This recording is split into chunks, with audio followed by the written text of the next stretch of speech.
everyone, and welcome to another FeedArmy video. In this video, we will be talking about Google Shopping secure checkouts.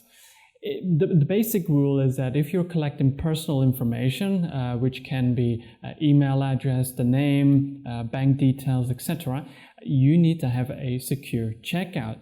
But this video, we're going to talk about a little bit more in detail of what the requirements are, what you need to check, because there are quite a few questions I see on forums that can be resolved by these simple tips to follow. So first, we want to, if you have already installed a certificate, we want to show you how you can validate your certificate. So the certificate validation, you've got your server name indication and the validity of the certificate itself. You can actually check this by going to digicert.com and then basically fill in your domain name and then hit enter. And if you have all the checks enabled, there should be 4 checks, then your certificate is valid. You can even go a little bit further in validating your certificate for if it's 2048-bit key encrypted, TLS version 1.2 and grade B or better, complete chain, TLS or any related vulnerabilities, matching exact website URL and certificate transparency, which you can do with sslabs.com/SSL test. And then you can check everything. But the best thing to check is actually the grade, because it will show you what grade you are. If you have grade B or greater, then your SSL certificate itself is correct.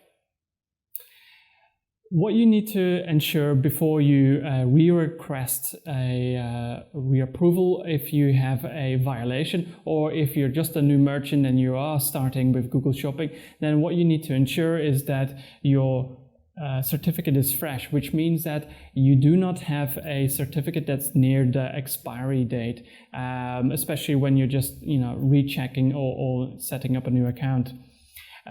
Make sure that Google is not blocked from their crawler bot, because what they do is send an automated bot to your website to ensure that there is an SSL certificate. When you have a checkout, so for example, you've got https:/example.com/checkout, then you need to make sure that all the resources on that page is loaded through HTTPS. This can be fonts, this can be from other websites, JavaScript, CSS files, all of those need to be HTTPS. For example, even just fonts from google.com, you need to make sure that they are HTTPS, either by replacing HTTP to HTTPS, or for example, replacing it with 2//. This will force then, if the main URL is HTTPS, it will then load all the resources under HTTPS and vice versa. Test your checkout or the pages that have HTTPS with 2 browsers, and ensure that you have a logpad. For example, in Google Chrome, you have a little green logpad in the top left corner, and you can also test, for example, with Microsoft Edge, Safari, Firefox, so at least 2 different browsers to check that you have a secure pad log. Also test that your landing page is responding correctly and that it's not a 404 error or a 501 or whichever other server errors. There's a link in the description that you can test your landing pages remotely, because sometimes you might be loading your own website under a cache, which can give you a little bit of a confusing situation. So I definitely recommend testing those before you request a reapproval or a new account with Google. The second most asked question is, what is the type of certificate that you can ask for?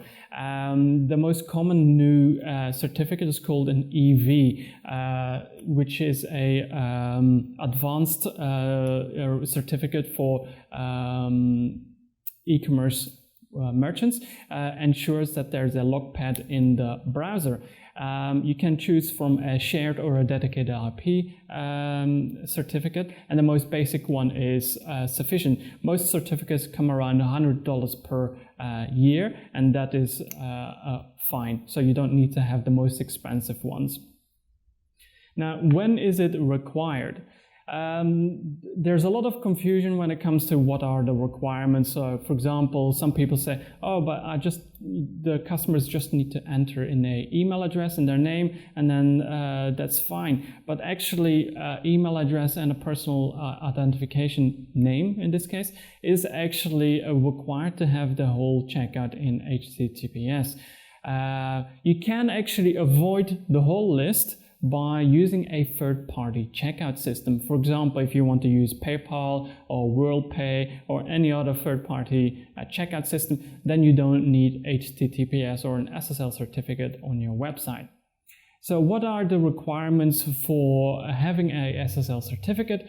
Which is, if you have a login page where somebody has to use their email and password or username and password, that page and all the pages associated to their account need to be in HTTPS. The checkout needs to be HTTPS if you're using where there's a form that you need to enter in any credit cards, bank details, a full name, email address, the mailing address, phone numbers, ID numbers, for example, social security numbers, tax ID numbers, driver's license numbers, etc. Mother's maiden name, birth date, checking account numbers or wire transfer numbers. So those are all the form fields. If you are asking them for the checkout, then your checkout needs to be secure. So that's pretty much the topic about SSL certificates. I actually recommend, regardless, even if you do not have a checkout system on your own website and you're using a third-party website, I still recommend using a SSL certificate, because actually Google improves your ranking because you have a secure checkout, secure website. So, for example, even websites that are not related to merchants, I still recommend having a secure website, because it definitely helps you in your organic ranking. So if you have any questions, leave a comment below, and thank you very much for watching this video. See you next time.